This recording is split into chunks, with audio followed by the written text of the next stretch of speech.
Isang magandang araw po sa inyong lahat, mga minamahal naming tagapakinig. Handa na ba ang inyong mga puso para sa isang kwentong susubok sa tibay ng isang pamilya at sa hangganan ng pagpapasalamat? Sabi nila, ang pinakadakilang pag-ibig ay ang pag-ibig ng isang ina. Isang pag-ibig na handang ibigay ang lahat, walang hinihintay na kapalit. Ngunit paano kung ang mismong pag-ibig na yon ang magiging daan sa pinakamatinding sakit na kanyang mararanasan? Paano kung ang tahanang binuo mula sa pangarap ay magiging isang kulungan ng pighati? Samahan ninyo kaming buksan ang unang kabanata ng kwentong pinamagatang, Ang Regalong Isinumpa. Hawak ni Aling Sinag ang isang munting susi, ngunit para sa kanya, ito ang katuparan ng lahat ng kanyang mga panalangin. Nanginginig ang kanyang mga kamay habang iniaabot ito sa kanyang bugtong na anak na si Amihan at sa manugang na si Mahalina. Sa kanyang mga mata, may namumuong luha, luha ng tagumpay, ng kagalakan, ng isang pangarap na sa wakas ay natupad. Para sa inyo mga anak, halos pabulong niyang sabi, basag ang kanyang boses sa matinding emosyon. Ang bago ninyong tahanan. Nakatayo sila sa gitna ng sala ng isang bagong-bagong condo unit sa The Marikit Residences. Amoy pintura pa ang paligid, kumikinang sa ilaw ang sahig na tiles, at mula sa malaking bintana ay tanaw ang abalang tanawin ng lungsod ng pag-asa. Ito ang resulta ng 2 milyong pisong na panalunan ni Aling Sinag sa loto. Isang biyaya mula sa langit na hindi niya ipinagdamot. Lahat ay ibinuhos niya para sa kinabukasan ng kanyang anak. Inay, sambit ni Amihan, niyakap ng mahigpit ang ina. Ramdam ni Aling Sinag ang init ng yakap nito, ngunit may kung anong bahagi sa kanyang puso ang nakaramdam na tila ba kulang ito sa bigat, kulang sa dati nitong higpit. Maraming salamat po. Pangako, aalagaan ka namin habang buhay dito. Bumitaw sa yakap si Mahalina. Ang kanyang magandang muka ay naglalarawan ng perpektong pasasalamat. Lumapit ito at humalik sa pisngi ng biyenan. Salamat po, inay. Sobra-sobra po ito. Hindi po namin alam kung paano namin kayo pasasalamatan. Ngumiti si Aling Sinag. Ang mga salitang yon ay musika sa kanyang pandinig. Wala iyon, anak. Ang mahalaga ay magkakasama tayo. At may isa pa akong regalo para sa inyo. Mula sa dala niyang bayong, maingat niyang inilabas ang isang kahon, isang modernong digital picture frame.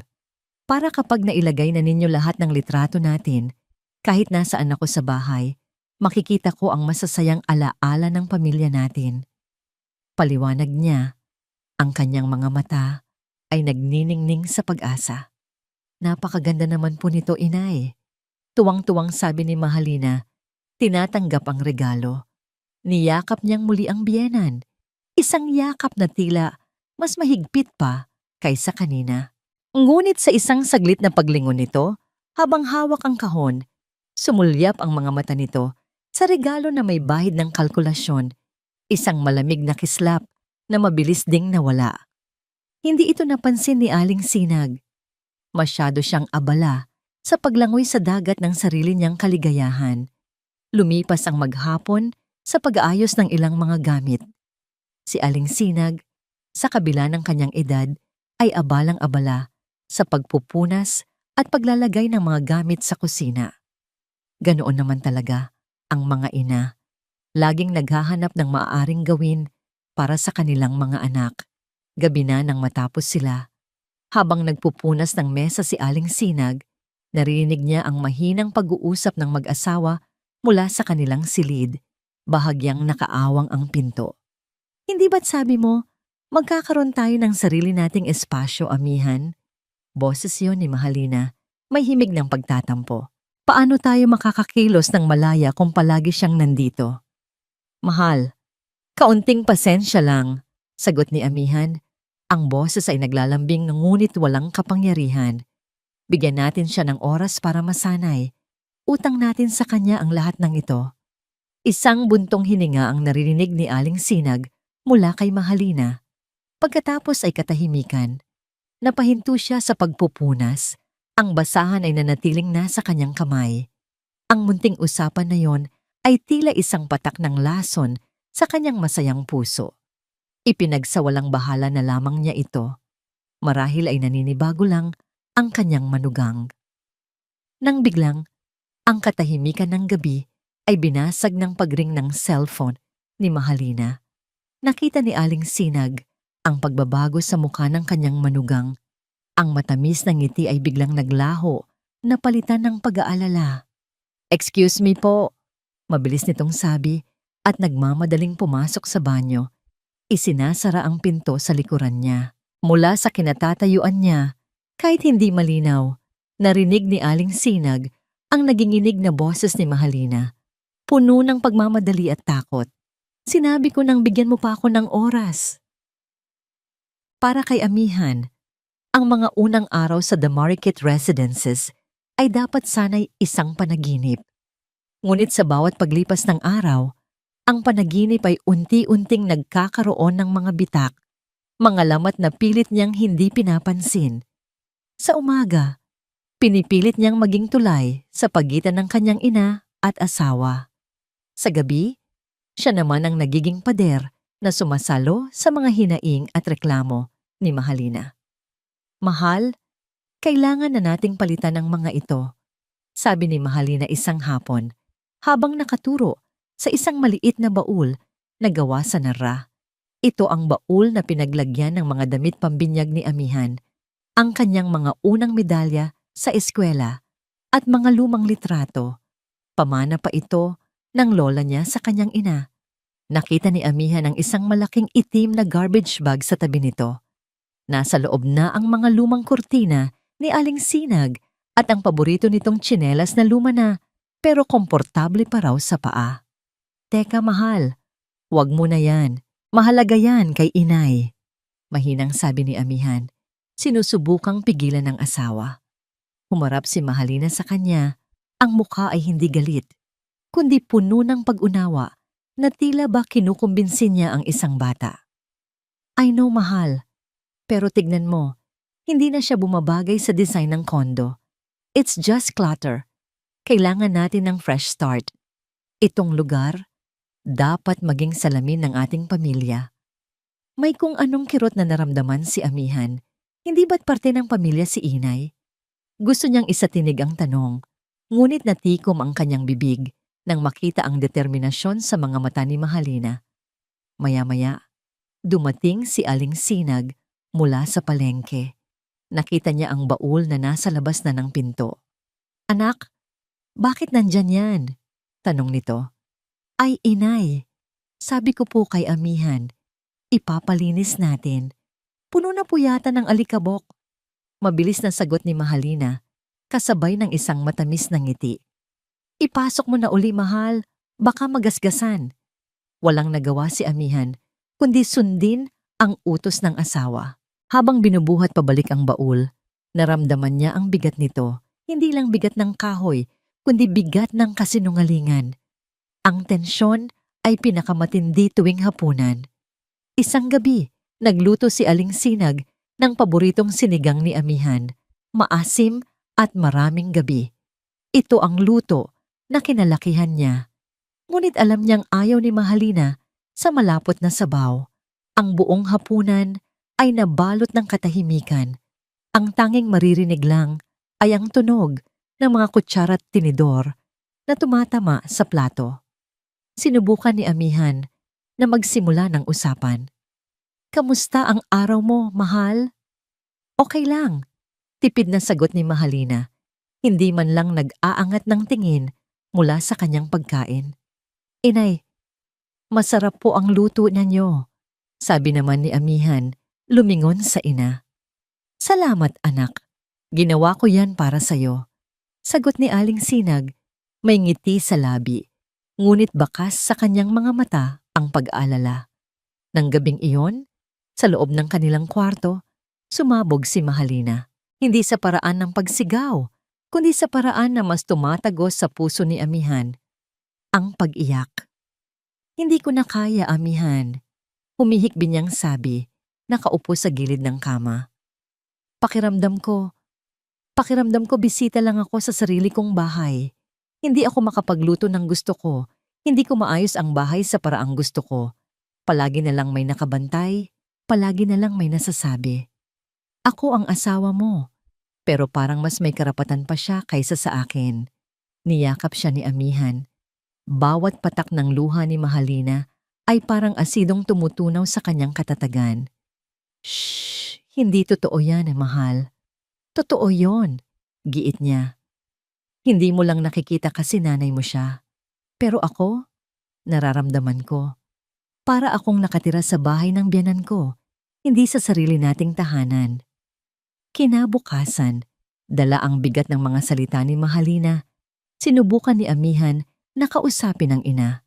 Naabutan niya itong nagdidilig ng mga halaman sa munting balkonahe. Inay, panimula niya, hindi alam kung paano sisimulan. "Oh, anak," lumingon si Aling Sinag, may masayang ngiti. "Kamusta po kayo dito?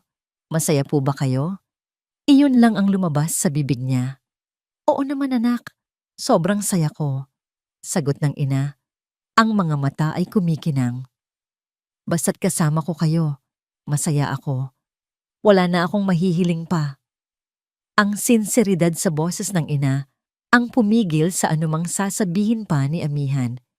Paano niya sasabihin sa babaeng nagbigay ng lahat na tila nagiging problema ito? Niyakap na lamang niya ang ina at bumulong. "Mahal na mahal ko po kayo, inay." Hapon na nang umuwi si Amihan mula sa trabaho. Mas maaga kaysa sa inaasahan dahil na-cancel ang huli niyang meeting. Pagbukas niya ng pinto, narinig niya ang boses ni Mahalina mula sa sala. May kausap ito sa telepono at ang boses nito ay iba. Matigas at walang pasensya. "Wala nga akong pera ngayon. Huwag mo akong kulitin." Biglang napalingon si Mahalina at nakita si Amihan na nakatayo sa may pinto. Nanlaki ang mga mata niya sa gulat.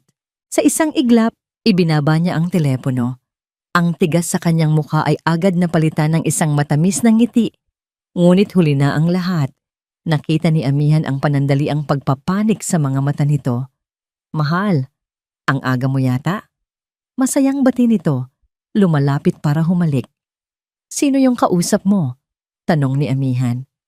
Wala yon." Mabilis niyang sagot. Iwinawagayway ang kamay na para bang nagtataboy ng langaw. "Yung kaibigan ko lang noong college, nangungulit na naman. Alam mo na."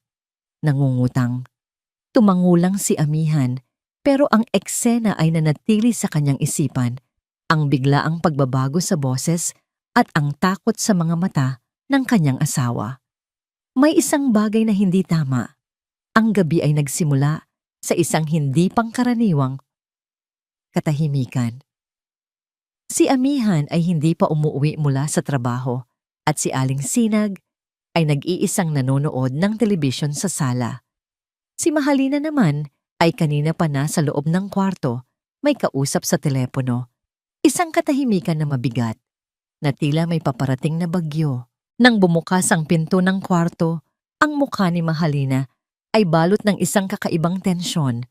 Lumapit ito sa sala, hindi umupo, kundi tumayo sa harap ng kanyang biyenan. Ang mga braso ay nakahalukip-kip. "Inay, may itatanong po ako sa inyo," panimula ni Mahalina. Ang boses ay malamig at walang bahid ng paggalang na laging naririnig ni Aling Sinag. "Nakita niyo po ba yung hikaw kong may diamante? Yung regalo pa sa akin ni Amihan noong anniversary namin?" Napahinto si Aling Sinag sa panunood. "Hindi anak, hindi ko napansin. Saan mo ba huling inilagay?" "Iyon na nga po ang problema, inay. Dito ko lang sa ibabaw ng drawer sa kwarto iniwan," sagot ni Mahalina. Ang mga mata ay naniningkit. Tila ba may ipinapahiwatig. "Kayo lang naman po ang laging nandito sa bahay buong araw." Parang may kung anong pumiga sa puso ni Aling Sinag. "Anong ibig mong sabihin, Mahalina?" "Ang ibig ko pong sabihin," diin ni Mahalina, ay nawawala ang hikaw ko matapos kayong pumasok sa kwarto namin kaninang umaga para maglinis. Pero nagwalis lang ako sa sahig. Hindi ako lumapit sa mga gamit ninyo. Depensa ni Aling Sinag. Ang kanyang boses ay nagsisimula ng manginig. Hindi sa takot, kundi sa sakit ng paratang. Sakto namang bumukas ang pinto at pumasok si Amihan. Agad niyang naramdaman ang mabigat na atmosfera sa sala. Anong nangyayari dito? Tanong niya. Amihan, mabutit dumating ka. Sa lubong ni Mahalina, ang boses ay biglang naging puno ng hinanakit.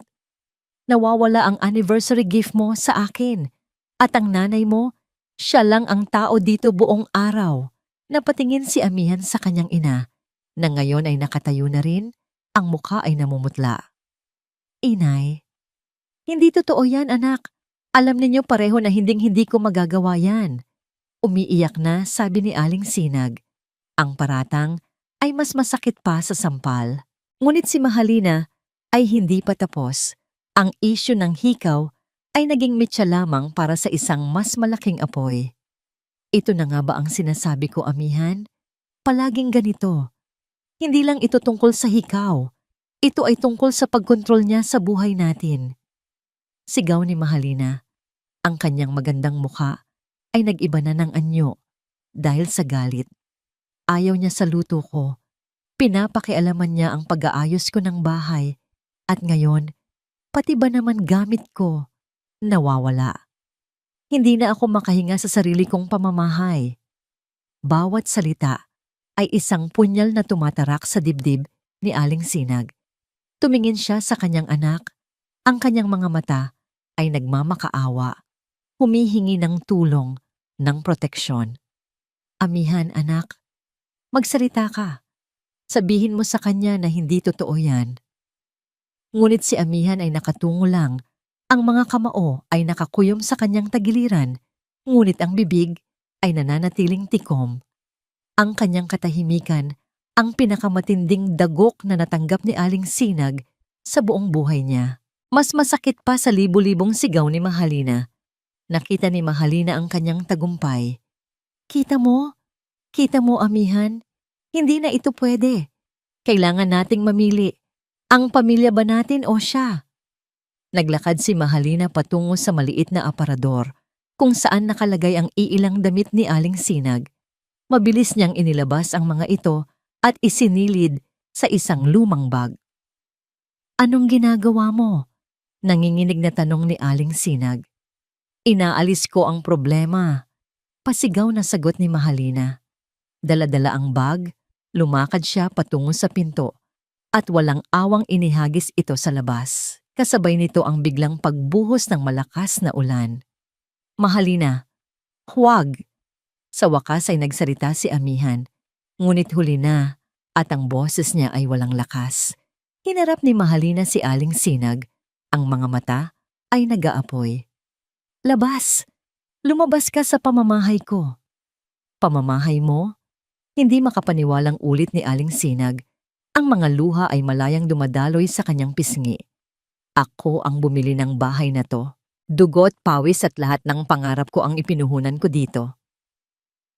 Isang mapaklang tawa ang kumawala sa mga labi ni Mahalina at binitiwan niya ang mga salitang tuluyang pumatay sa puso ni Aling Sinag. Maaring pera niyo nga ang ipinambili, pero ang pangalan naming mag-asawa ang nakasulat sa titulo. Nasa pangalan namin ang bahay na to. Wala kang anumang karapatan dito. Itinulak ni Mahalina ang kanyang biyenan palabas ng pinto. Napasubsob si Aling Sinag sa basang sahig ng pasilyo kasama ng kanyang bag na nababasa na rin ng ulan. Muli siyang lumingon kay Amihan, isang huling pag-asa, isang huling pagsamo.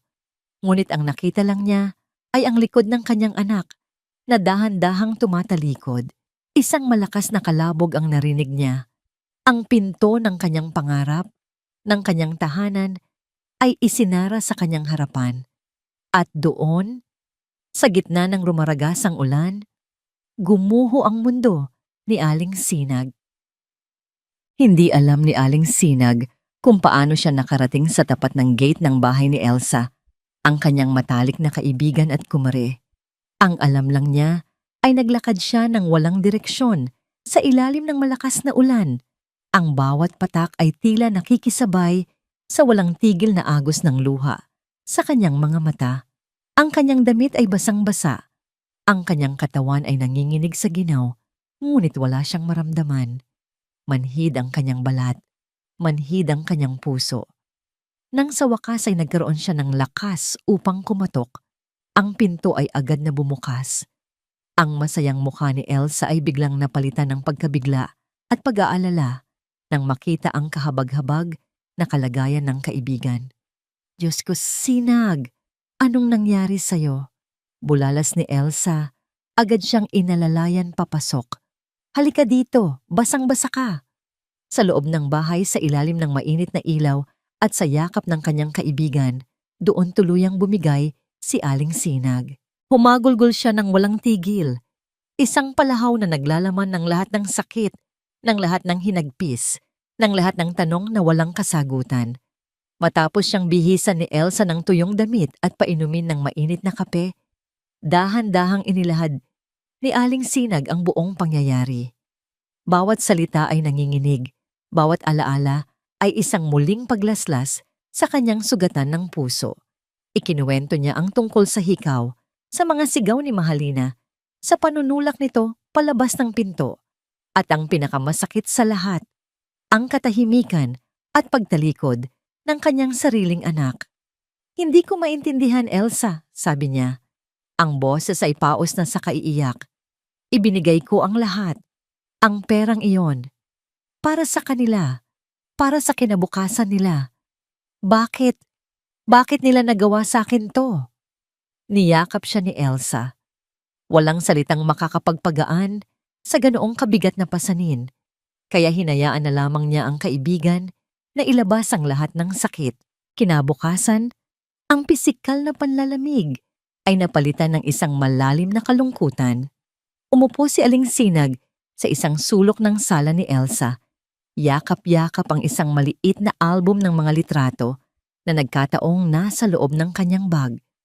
Binuklat niya ito at tumigil sa isang larawan. Isang batang amihan na nakangiti ng malapad, may hawak na tropeo mula sa isang contest sa eskwela. Hinaplos niya ang munting mukha sa litrato. Naalala niya ang mga gabing pinupuyat niya sa pananahi para lang maibili ito ng bagong sapatos. Naalala niya ang pagtitinda niya ng kakanin para lang may maipambaon ito. Naalala niya ang lahat ng sakripisyo, lahat ng pagod na maluwag sa puso niyang ginawa dahil para ito sa kanyang nag-iisang anak. Ang batang nasa larawan at ang lalaking tumalikod sa kanya kagabi. Iisa lang ba talaga sila? Paano nagbago ang lahat? Isang pag-asa, gaano man kaliit, ang kumislap sa kanyang puso. Kailangan kong makausap si amihan. Baka sakaling napilitan lang siya. Huminga siya ng malalim at kinuha ang kanyang lumang cellphone. Tinawagan niya ang numero ng anak. Ring lang ito ng ring. Walang sumasagot. Sinubukan niya ulit. Ganoon pa rin. Sa pangatlong subok, isang malamig na boses ang sumagot. Si Mahalina. Ano na namang kailangan mo? Mahalina, gusto ko lang sanang makausap si amihan. Nanginginig na pakiusap ni Aling Sinag. Isang tawang mapangasar ang kanyang narinig. Wala siyang panahon para sa'yo. At huwag ka nang tatawag dito. Masyado mo na kaming ginugulo. At ibinaba nito ang telepono. Hindi sumuko si Aling Sinag. Hiniram niya ang telepono ni Elsa. Baka kapag ibang numero, sagutin niya. Sa pagkakataong yon, sumagot si amihan. Hello? Ang boses sa kabilang linya ay mahina at pagod. Anak? Si inay to. Halos pabulong na, sabi ni Aling Sinag. Ang puso ay kumakabog. Isang sandali ng katahimikan. Inay! Narinig niyang sagot nito, puno ng bigat. Kumusta po kayo? Anak, bakit? Umuwi ka na sa akin, anak. Pagmamakaawa niya, narinig niya ang malalim na pagbuntong hininga. Inay, mag-ingat po kayo dyan. Iyon lang, isang pangungusap na walang damdamin, walang pag-asa. Bago pa man makasagot si Aling Sinag, narinig niya ang boses ni Mahalina sa background. "Sino yan? Akin na nga yan." At biglang naputol ang linya. Doon gumuho ang huling piraso ng pag-asa ni Aling Sinag. Naintindihan na niya. Wala na. Nag-iisa na lang talaga siya. Gabi na at hindi pa rin siya makatulog. Ang bawat sulok ng madilim na silid ay tila nagpapaalala sa kanya ng kanyang kabiguan. Upang takasan ang masakit na kasalukuyan, naisip niyang balikan ang masasayang alaala. Kinuha niya ang kanyang lumang tablet, isang regalo rin mula kay Amihan nung kaarawan niya. Ang tanging layunin niya ay buksan ang cloud account kung saan nakasync ang digital picture frame na iniregalo niya. Gusto lang niyang makita muli ang mga litrato nila noong bago pa ang lahat. Ang kanilang mga ngiti, ang kanilang mga yakap. Gusto niyang balikan. Kahit sa larawan man lang, ang pamilyang minsan ay naging buo at masaya. Nanginginig ang kanyang mga daliri habang tinatype ang kanyang password at pinipindot ang enter. Para kay Mahalina, ang katahimikan ng condo unit matapos mapalaya si Aling Sinag ay isang matamis na musika. Sa wakas, malaya na siya. Malaya nang maging reyna sa sarili niyang kaharian.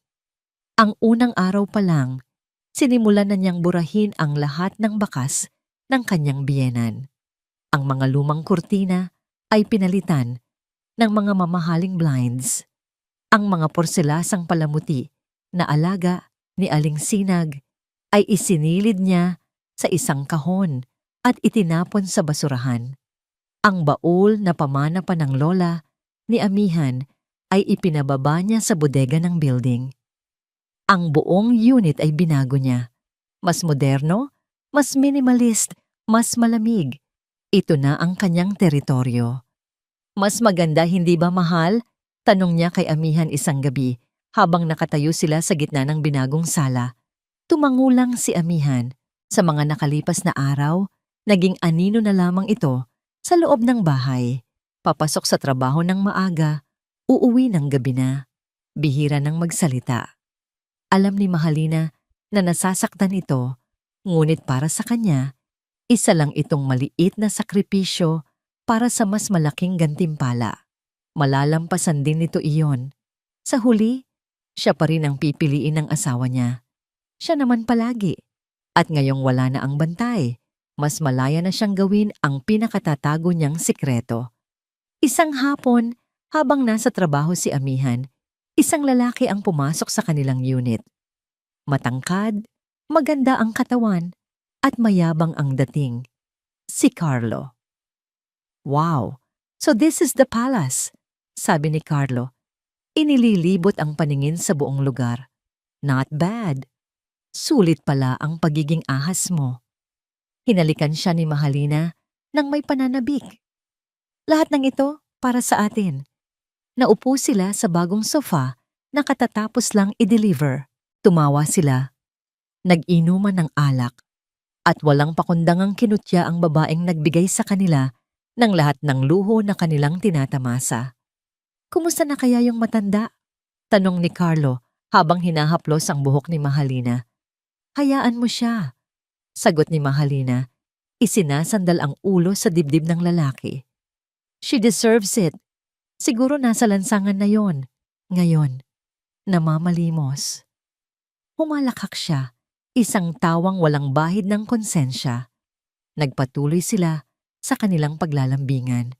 Ang bawat sulok ng tahanan na binuo mula sa sakripisyo ni Aling Sinag ay kanilang dinungisan. Para kay Mahalina, ito ang tunay na tagumpay. "Hindi ka ba natatakot na mahuli tayo?" tanong ni Carlo. Ang kanyang mga mata ay napako sa isang bagay sa ibabaw ng TV console. Paano kung biglang umuwi si... Ano na nga ulit pangalan on? Si Amihan? Ha? Mayabang na sabi ni Mahalina. Hinding-hindi iyon uuwi ng maaga. At kahit pa umuwi iyon, maniniwala yon sa kahit anong sasabihin ko. Hawak ko yon sa palad ko. Sinundan ni Mahalina ang tinitignan ni Carlo. Ito ang digital picture frame na regalo ni Aling Sinag. Sa screen, tuloy-tuloy na nagpapalit-palit ang mga litrato. Karamihan ay mga wedding photos nila ni Amihan. Mga ngiting ngayon ay tila isang malaking kasinungalingan. Hindi ka ba kinikilabutan dyan? Biro ni Carlo. Para kayong pinapanood ng mga santo. O baka naman yung picture frame na yan, may camera? Baka nire-record tayo. Isang malakas na halakhak ang pinakawalan ni Mahalina.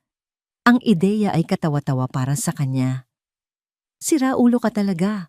Ang lumaluma ng pag-iisip. Regalo yan ng matanda. Malamang, sa Divisoria lang niya nabili yan. Isa lang yang simpleng picture frame, ano ka ba? Upang patunayan ang kanyang punto, kinuha niya ang credit card ni Amihan mula sa kanyang wallet. Halika, sabi niya kay Carlo, ipinakita ang card. Gamitin natin to.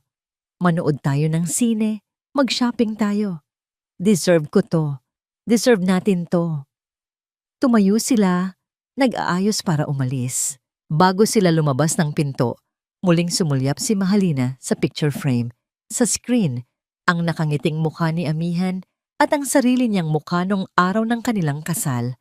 Ngumisi siya. Sa kanyang isip, siya ang nagwagi, siya ang reyna, at ito ang kanyang perpektong kaharian. Walang sino man, lalo na ang isang matandang walang kwenta, ang makakabawi pa nito sa kanya. Sa katahimikan ng gabi, ang tanging liwanag sa silid na tinutulugan ni Aling Sinag ay nagmumula sa screen ng tablet na hawak niya. Ang kanyang layunin ay simple at puno ng bighati.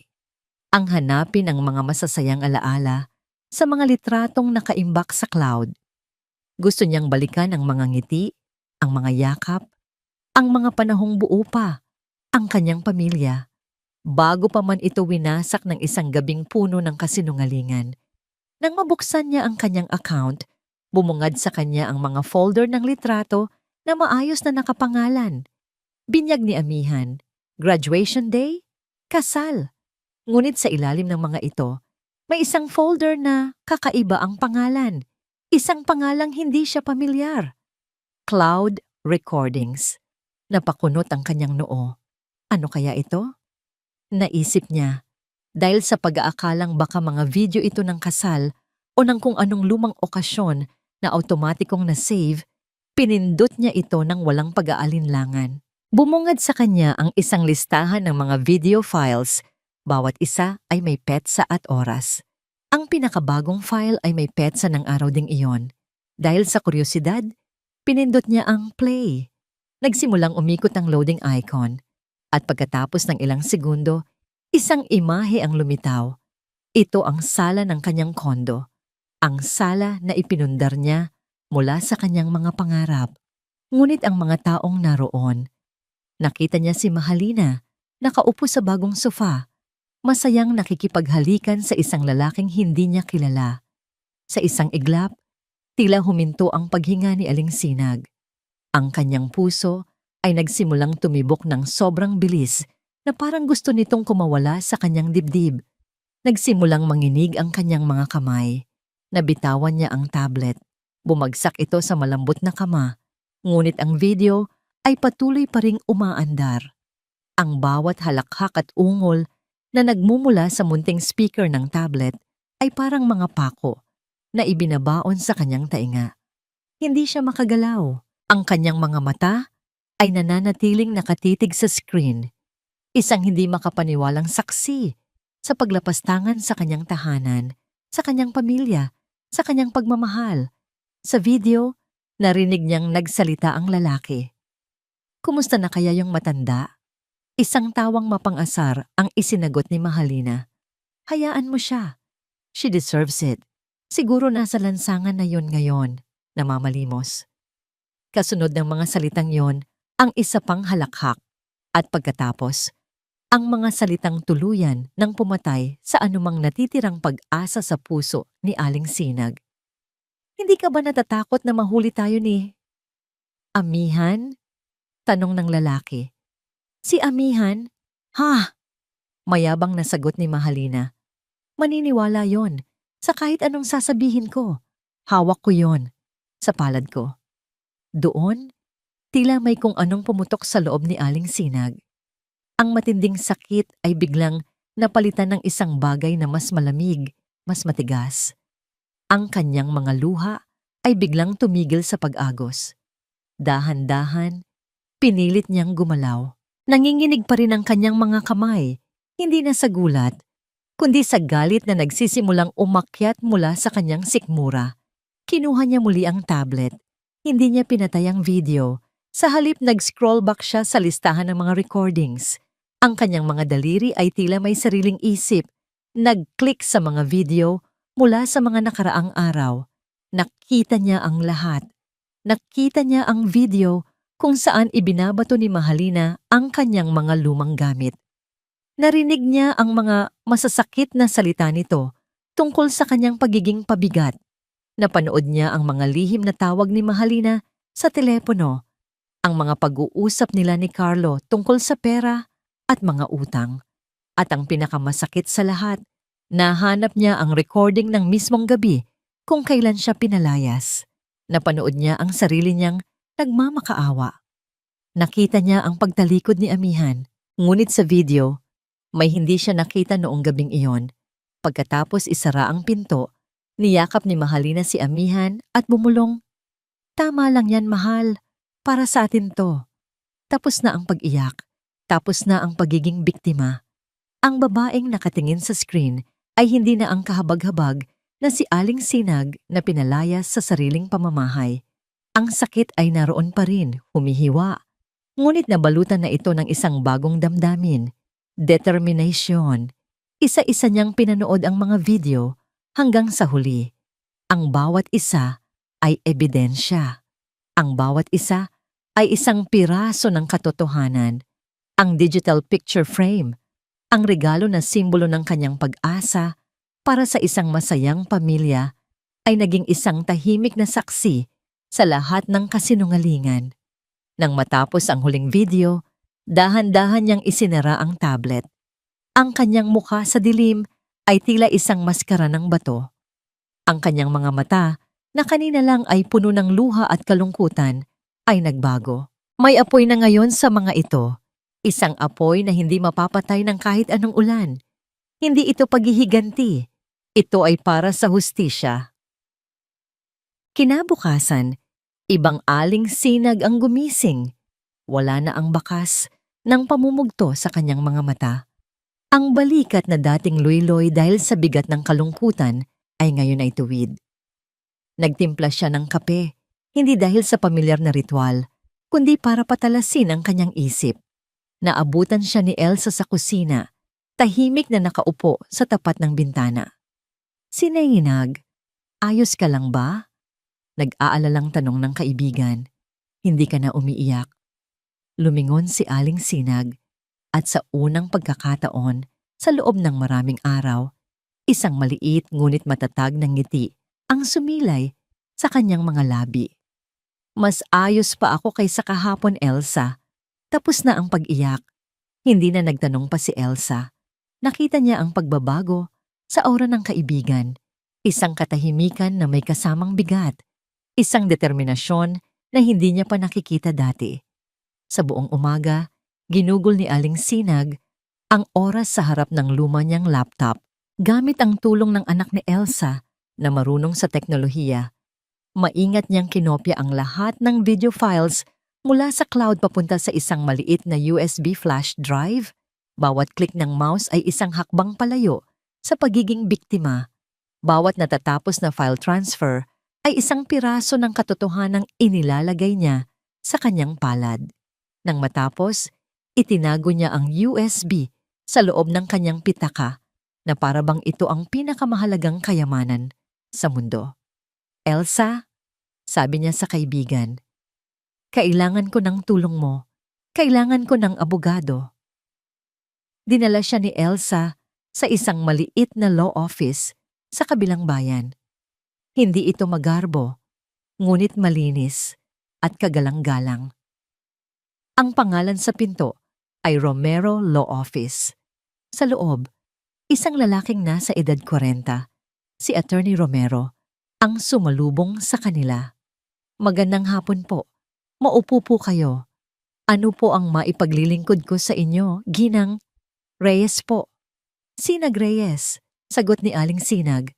Ang kanyang boses ay kalmado at hindi nanginginig. Inilahad niya ang kanyang kwento. Hindi tulad noong una siyang nagkwento kay Elsa na puno ng hagulgol at pighati. Ang pagkukwento niya ngayon ay diretso, malinaw at puno ng detalye. Ikinuwento niya ang tungkol sa perang napanalunan, ang pagbili ng kondo, ang pagpapangalan nito sa kanyang anak at manugang dahil sa tiwala, at ang gabi ng kanyang pagpapalayas. Nakikinig si Attorney Romero nang may profesional na simpatya, tumatango paminsan-minsan. Isang kwentong madalas na niyang marinig sa kanyang propesyon. Naiintindihan ko po ang pinagdadaanan ninyo, Ginang Reyes, sabi ng abogado nang matapos siya. Ngunit sa mata ng batas, dahil nakapangalan sa kanila ang titulo, medyo komplikado po ang sitwasyon. Alam ko po, sagot ni Aling Sinag. Dito, dahan-dahan niyang inilabas ang USB mula sa kanyang pitaka at inilapag ito sa mesa. Pero meron po akong ebidensya. May pagtataka sa mukha ng abogado, ngunit kinuha niya ang USB at isinaksak ito sa kanyang laptop. Ano po ang laman nito? Panoorin niyo na lang po, attorney. Magsimula po kayo sa video na may petsang Agosto 15. Ilang sandali ng katahimikan habang binubuksan ng abogado ang file. Ang kaninang simpatya sa mukha nito ay unti-unting napalitan ng pagkunot ng noo. Pagkatapos ay pagkabigla. Nakatitig ito sa screen, hindi kumukurap. Ang pinapanood nito ay ang eksena ni Mahalina at Carlos sa sofa. Nang matapos ang video, dahan-dahang nag-angat ng tingin si Attorney Romero. Wala na ang simpatya sa kanyang mukha. Ang naroon na ay isang matalas at seryosong tingin. Ginang Reyes, sabi nito sa nagbagong tono, may iba pa po bang ganito? Tumangulang si Aling Sinag. Isa-isa pa nilang pinanood ang ilang piling video, ang pagtatapon sa kanyang mga gamit, ang mga masasakit na salita, ang pag-amin ni Mahalina na hawak niya sa palad si Amihan. Sa bawat video, lalong tumitibay ang ekspresyon sa mukha ng abogado. Nang sa wakas ay huminto sila, sumandal si Attorney Romero sa kanyang upuan at huminga ng malalim. Ginang Sinag, hindi lang po ito simpleng kaso ng pagpapalayas, paliwanag niya. Ang boses ay puno na ng kumpiyansa. Ang meron po tayo rito ay malinaw na ebidensya ng undue influence at emotional abuse. Ginamit nila ang inyong pagmamahal at tiwala para makuha ang ari-arian. Ang inyong pagpayag na ipangalan sa kanila, ang unit ay nagmula sa panlilinlang. May laban po tayo. Malaking laban. Sa unang pagkakataon, isang tunay na luha ang pumatak mula sa mata ni Aling Sinag, hindi luha ng sakit, kundi luha ng pag-asa. Tumayo si Attorney Romero. Ginang Sinag, napakatibay po ng kaso natin. Ang unang hakbang ay padalhan sila ng isang demand letter, isang formal na liham na humihiling na ibalik sa inyo ang unit ng mapayapa. Tingnan natin kung paano sila sasagot. Isang linggo ang lumipas. Para kay Mahalina, perpekto ang takbo ng kanyang buhay. Hawak na niya ang kaharian, kontrolado niya ang hari, at wala nang matandang manggugulo sa kanyang mga plano. Isang hapon, habang naghahanda siya para sa pagdating ni Carlo, isang delivery man ang kumatok sa kanyang pinto. May iniaabot na isang makapal na brown envelope. Nakasulat sa labas, para kay G&G, Mahalina Reyes at G. Amihan Reyes. Mula sa Romero Law Office, kinabahan siya ng bahagya. Binuksan niya ito ng may panginginig sa kamay. Sa loob, isang formal na liham ang kanyang nabasa. Ang mga salita ay puno ng mga terminong legal, ngunit malinaw ang mensahe. Isinasaad nito na ang paglilipat ng pangalan ng condo unit ay nagmula sa panlilinlang at emosyonal na manipulasyon at hinihiling nito na voluntaryong ibalik ng mag-asawa ang pagmamay-ari kay Aling Sinag sa loob ng 15 araw upang maiwasan ang formal na pagsasampa ng kaso. Pagkatapos basahin ang huling pangungusap, isang malakas na halakhak ang kumawala mula sa mga labi ni Mahalina. Ang kaba na naramdaman niya kanina ay biglang naglaho, napalitan ng pag-aasar. Ano to? Joke? Sabi niya sa sarili. Talaga palang lumalaban ang matanda. Kinuha niya ang liham, walang awang nilukot ito na parang isang basahan at ibinato sa basurahan sa ilalim ng lababo.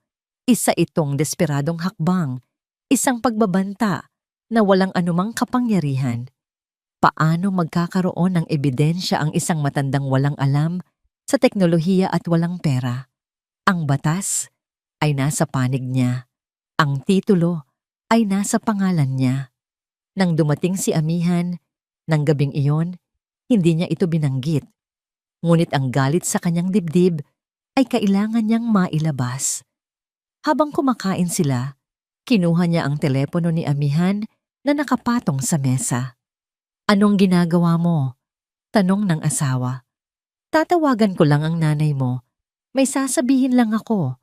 Sagot niya, ang ngiti sa kanyang labi ay hindi abot sa kanyang mga mata.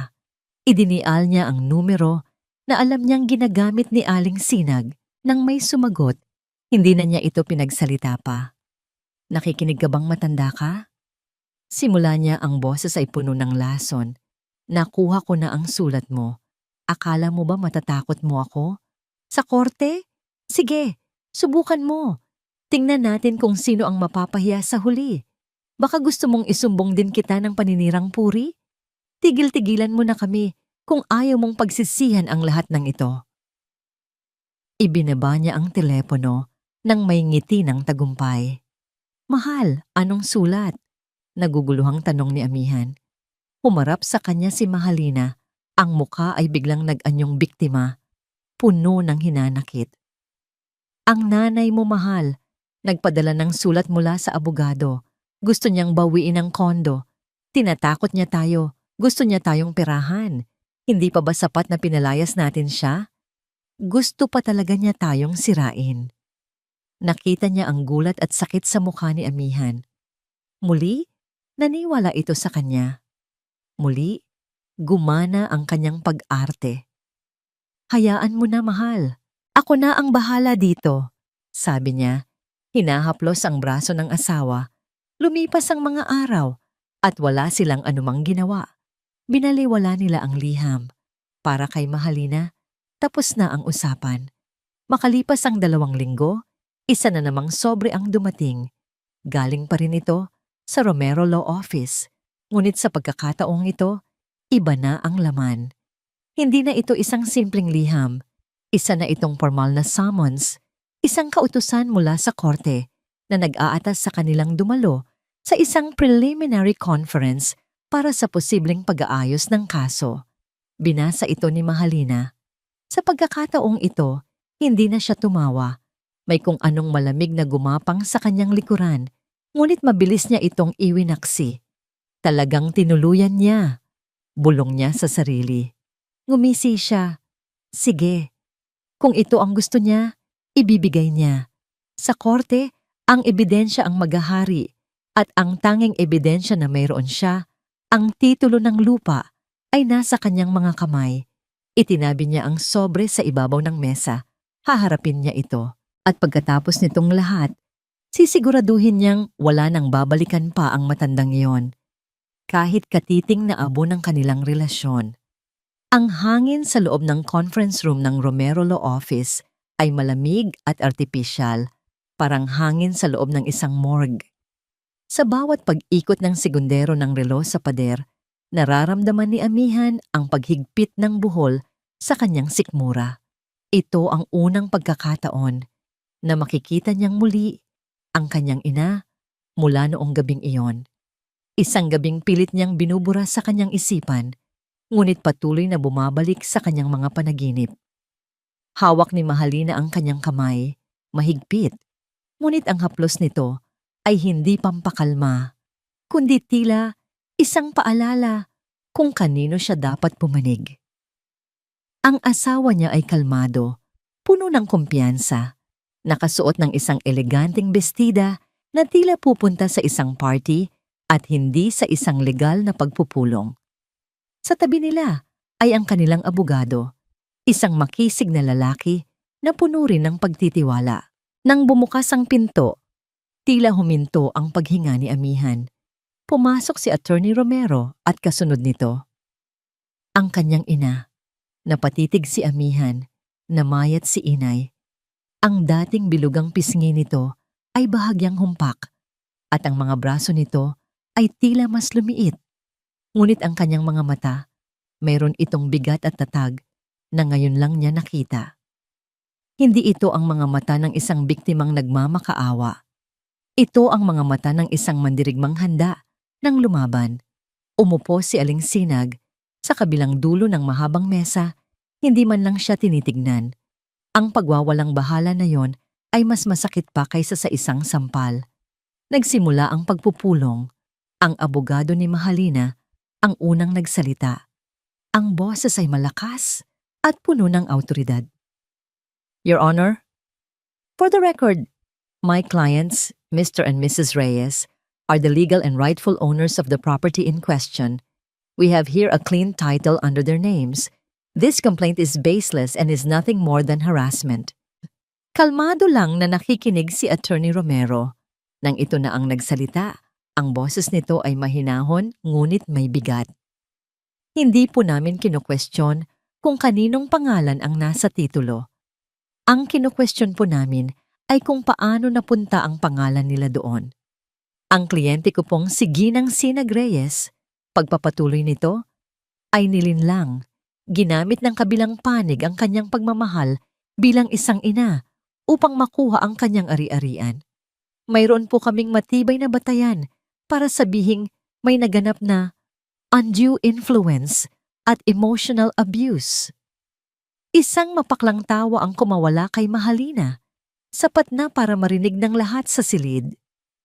Ebidensya, sarkastikong sabi niya, nakatingin kay Attorney Romero. Anong ebidensya ang pinagsasasabi niyo?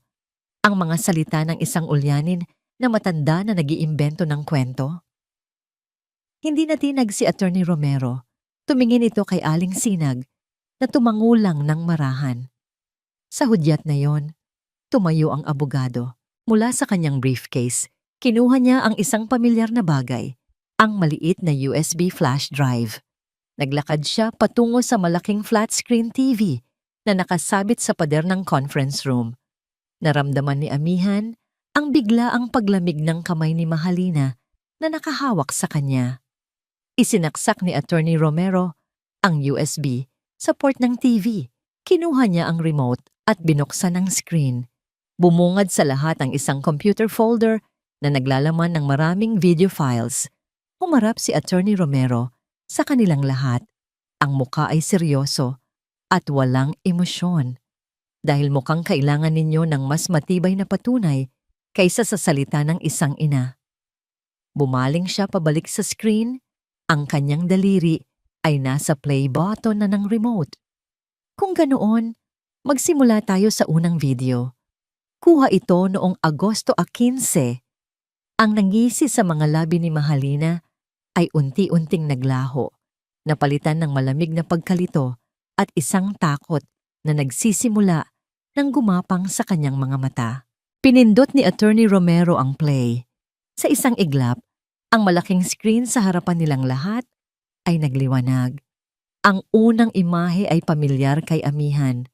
Ang sala ng kanilang kondo, ang bagong sofa, ang center table, ang bintana na may tanawin ng syudad, ang kanyang tahanan. Ngunit ang sumunod na imahe ay isang matalim na saksak sa kanyang puso.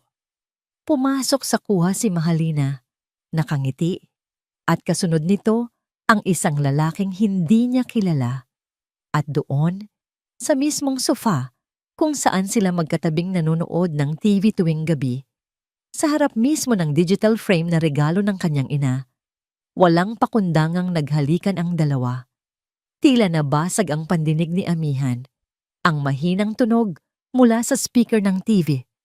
Ang halakhak ni Mahalina, ang boses ng lalaki, ay parang ugong na lamang sa kanyang tainga. Ang buong silid ay tila umikot. Ang dugo sa kanyang mukha ay biglang nawala, napalitan ng isang malamig na pamumutla. Teka! Ano yan? Malakas na sigaw ni Mahalina, napatayo.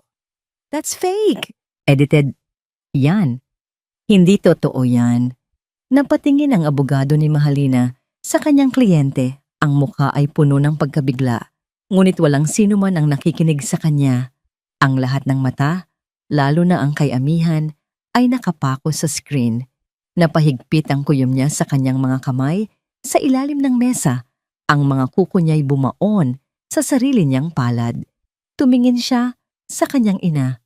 Si Aling Sinag ay nakaupo lang doon, tahimik. Ang mukha ay hindi nagpapakita ng anumang tagumpay o galit. Tanging isang malalim na kalungkutan. Hindi tinitignan ni Aling Sinag ang screen. Kabisado na niya ang bawat segundo ng video na yon.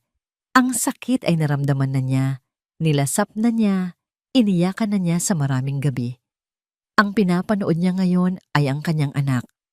Nakikita niya ang unti-unting pagguho ng mundo ni Amihan sa mga mata nito.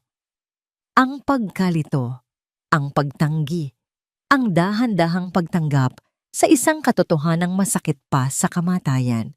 At habang pinapanood niya ang kanyang anak na nasasaktan din siya. Hindi ito ang hustisyang gusto niya. Walang ina ang magnanais na makita ang kanyang anak na mawasak ng ganito. Ngunit ito ang katotohanan. At ang katotohanan ay kailangang lumabas. Hindi pinansin ni Attorney Romero ang mga sigaw ni Mahalina.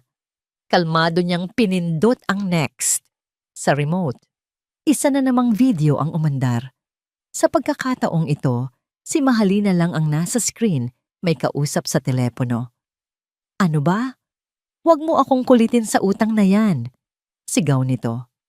Pagkatapos ay isa pang video, si Mahalina na itinapon ang baul ng kanyang ina.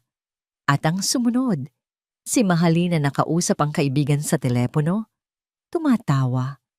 Yung biyenan ko, ayon, napalayas ko na. Isang malaking pabigat sa buhay namin. Sunod-sunod. Walang tigil. Bawat video ay isang dagok sa dibdib ni Amihan. Bawat salita ni Mahalina ay isang patalim na lalong lumalason sa kanyang kaluluwa. Ang babaeng pinakasalan niya, ang babaeng ipinagtanggol niya laman sa sarili niyang ina. Sino siya? Sino ang halimaw na ito? Itigil niyo yan! Mga kasinungalingan yan! Patuloy na sigaw ni Mahalina. Nagwawala na. Ngunit hindi pa tapos si Attorney Romero. Pinili niya ang huling video. Ang video ng gabi kung kailan pinalayas ang kanyang ina. Napanood ni Amihan ang sarili niya. Nakatungo, walang imik. Isang duwag na nagtago sa likod ng kasinungalingan ng kanyang asawa. Nakita niya ang pagmamakaawa sa mga mata ng kanyang ina at nakita niya ang sarili niyang pagtalikod. Nang isara ang pinto sa video, niyakap ni Mahalina ang Amihan sa screen. At narinig niya ang bulong na pumatay sa lahat ng natitira pa sa kanya. Tama lang yan, mahal. Para sa atin to. Katahimikan. Isang nakabibinging katahimikan ang bumalot sa silid. Dahan-dahang lumingon si Amihan. Tumingin siya kay Mahalina. Ang mukha niya ay hindi galit. Wala nang galit. Ang naroon na lang ay isang malawak, malamig, at walang hanggang pandidiri. Amihan. Mahal. Hindi totoo yan. Maniwala ka sa akin. Nanginginig na sabi ni Mahalina. Sinusubukang abutin ang kanyang kamay. Iniwas niya ang kanyang kamay na para bang ito ay apoy. Hindi na niya tiningnan pa ang asawa. Ang kanyang mga mata ay bumaling sa kabilang dulo ng mesa. Sa kanyang ina. Ang babaeng nagbigay sa kanya ng buhay. Ang babaeng ibinasura niya para sa isang kasinungalingan. Tumayo siya, nanginginig ang mga tuhod. Bumagsak ang mga luha mula sa kanyang mga mata, mga luha ng pagsisisi ng kahihiyan, ng sakit na hindi niya kailanman inakalang mararamdaman niya. "Patawad, inay." Iyon lang ang salitang lumabas sa kanyang bibig, basag at halos hindi marinig. At pagkatapos, sa harap nilang lahat, ang kanyang mga binti ay tuluyang bumigay. Bumagsak si amihan sa sahig, humahagulgol, isang lalaking winasak ng katotohanan. Ang sigaw ng pagkabigla at pagkadismaya ni Mahalina ay pumuno sa silid. Ngunit ito ay tila isang malabong tunog na lang sa pandinig ni Aling Sinag. Ang kanyang mga mata ay nakapako kay amihan na ngayon ay nakahandusay sa sahig, humahagulgol. Ang salitang patawad, inay ay tila nagpapakulo ng luma at bagong sugat sa kanyang puso. Hindi niya inabot ang kanyang anak. Hindi niya ito niyakap. Ang sakit ay masyado pang sariwa. Ang sugat ay masyado pang malalim. Ang pinakamahalaga sa kanya ngayon ay ang matapos ang lahat ng ito. Ang pagpupulong ay mabilis na natapos. Nang makita ang hindi maikakailang ebidensya, alam ng abogado ni Mahalina na wala na silang laban. Upang maiwasan ang mas matinding kaso tulad ng adultery at estafa, walang nagawa si Mahalina kundi pumayag sa settlement. Lalagdaan niya ang mga dokumento na naglilipat muli ng pangalan ng condo unit pabalik kay Aling Sinag, kapalit ng hindi na pagtuloy sa kasong kriminal. "Hindi mo magagawa sa akin to, Sinag. Kinasusuklaman kita." Sigaw ni Mahalina. Ang kanyang mukha ay balot ng galit habang siya ay pinipilit ng kanyang abogado na lagdaan ang mga papel. Walang imik si Aling Sinag. Hinarap niya ang mga sigaw na yon ng may tahimik na dignidad. Hindi na ito ang babaeng nanginginig sa takot at sakit. Lumipas ang ilang araw. Ang balita tungkol sa iskandalo ay kumalat ng mabilis sa lungsod ng Pag-asa. Ang mga kakilala, mga kapitbahay, at maging ang mga dating kaibigan ay tinalikuran si Mahalina. Ang pinakamasakit ay ang tawag na natanggap niya mula sa kanyang sariling ina. "Wala akong anak na ganyan, Mahalina. Wala kang inuwi kundi kahihiyan. Huwag ka nang magpapakita sa akin kailanman." Si Carlo naman, nang marinig ang balita, ay agad na naglaho na parang bula. Ang pangako nito ng pagmamahal ay hanggang sa pera lang pala. Nawalan si Mahalina ng lahat, ng pera, ng asawa, ng minamahal, ng pamilya, at ng kanyang reputasyon. Naging tampulan siya ng usap-usapan. Sa huli, umalis siya sa kondo, dala ang isang maliit na maleta. Ang kanyang magandang mukha ay balot ng kapaitan at kahihiyan. Walang naghatid sa kanya, walang lumuha.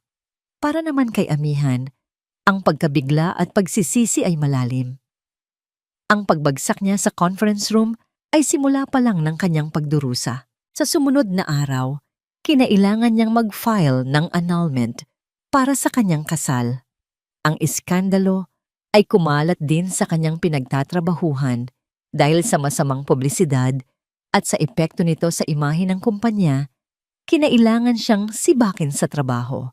Nawalan siya ng asawa, ng trabaho, at higit sa lahat, ng paggalang sa sarili. Isang hapon, pumunta si amihan sa bahay ni Elsa. Nakita niya si Aling Sinag na nakaupo sa balkonahe, tahimik na nagbabasa. Lumapit siya, ang kanyang mga mata ay namumula pa rin sa kaiiyak. "Inay," tawag niya. Nag-angat ng tingin si Aling Sinag. Walang galit sa kanyang mga mata, ngunit wala rin ang dating init. Isang blangkong tingin na tila ba nakatingin sa isang estranghero. Lumuhod si amihan sa harap ng kanyang ina. "Inay, patawarin po ninyo ako. Walang araw na hindi ko pinagsisisihan ang ginawa ko sa inyo. Napakaduwag ko po. Naging bulag po ako. Patawarin po ninyo ako." Umiyak siya ng tahimik. Gusto ni Aling Sinag na yakapin ang kanyang anak, ang kanyang bugtong na anak. Gusto niyang sabihing pinatawad na niya ito. Ngunit may pumipigil sa kanya. Ang sakit ay masyado pang malalim. Ang mga sugat ay hindi pa gumagaling. Ang tiwala ay nawasak ng husto. "Kailangan ko ng oras, anak," mahinang sabi ni Aling Sinag. Ang kanyang boses ay kalmado. Kailangan ko ng maraming oras. Tumayo si Amihan. Ang kanyang mga balikat ay nakahukot. Alam niya na hindi ito madali. Alam niya na kailangan niyang pagbayaran ang kanyang mga kasalanan. Lumabas siya at muling nag-iisa si Aling Sinag. Makalipas ang ilang araw, opisyal nang naibalik ang condo unit sa pangalan ni Aling Sinag. Sumama siya kay Attorney Romero pabalik sa The Marikit Residences. Naglakad sila sa pasilyo, ang bawat hakbang ay tila may dalang bigat ng mga nakaraang kaganapan. Nang buksan ni Attorney Romero ang pinto gamit ang bagong susi, bumungad sa kanya ang isang tahimik at malinis na unit. Tinanggal na ni Mahalina ang kanyang mga gamit at wala nang anumang bakas ng kalat o kasinungalingan. Naglakad si Aling Sinag sa gitna ng sala. Inilibot niya ang paningin sa paligid. Ang mga pader ay pareho pa rin. Ang mga bintana ay nagpapakita pa rin ng parehong tanawin. Ngunit ang pakiramdam ay hindi na pareho. Wala na ang init, wala na ang pag-asa, wala na ang kaligayahan. Hindi niya naramdaman ang tagumpay. Ang naramdaman lang niya ay isang matinding pagkagutom. Isang pagkagutom para sa kapayapaan na matagal nang inagaw sa kanya. Lumipas ang ilang buwan. Ang lungsod ng pag-asa ay patuloy sa pag-ikot at kasabay nito, ang buhay ni Aling Sinag ay dahan-dahan ding umuusad. Ang condo unit sa The Marikit Residences ay muling naging tahanan, ngunit hindi na ito ang tahanan ng kanyang mga pangarap para sa kanyang pamilya, kundi ang tahanan ng kanyang bagong simula. Binalatan niya ang bawat pader, inayos ang bawat sulok. Hindi na niya tinangkang ibalik ang lahat sa dati. Sa halip, lumikha siya ng isang espasyo na naglalarawan ng kanyang bagong pagkatao. Mas payak, mas tahimik, ngunit puno ng lakas. Inilagay niya ang kanyang sariling mga halaman sa balkonahe, mga makukulay na bulaklak na tila sumisimbolo sa pag-asang muling sumisibol sa kanyang puso. Sa pagnanais na makahanap ng bagong libangan at makakilala ng mga tao, sumali siya sa isang klase sa paghahalaman na inaalok sa rooftop garden ng condo building. Doon niya nakilala si Elena, isang babaeng may edad din na katuwang niya sa pagdidilig at pag-aalaga ng mga halaman. Nagkaroon siya ng mga bagong kaibigan, mga kausap na hindi na niya kailangang itago ang nakaraan. Minsan, may nagpapadala ng sobre sa kanya. Naglalaman ito ng pera, kasama ang isang mahabang sulat kamay. Alam niya kung kanino galing. Kay Amihan. Hindi niya sinasagot ang mga tawag nito, hindi rin siya nagre-reply sa mga text messages. Ngunit ang mga sulat ay binabasa niya. Sa isang sulat, ikinuwento ni Amihan na lumipat siya sa isang probinsya sa malayong lugar. Doon siya naghahanap ng panibagong buhay. Nakahanap siya ng trabaho sa isang farm, malayo sa ingay ng syudad at sa mga alaala ng kanyang mga pagkakamali. Sinabi niyang araw-araw niyang pinagsisisihan ang ginawa niya at ginagawa niya ang lahat para maging isang mas mabuting tao. Binabasa ni Aling Sinag ang mga sulat.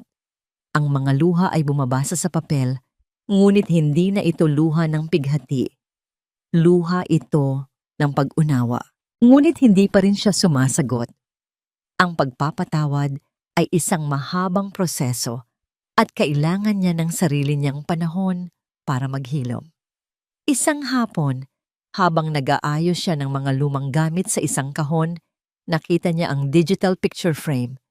Ang regalong minsan niya mo niyang inakala na isang sumpa, ngunit naging susi sa pagbunyag ng katotohanan. Tinitigan niya ito ng matagal. Hindi niya ito itinapon.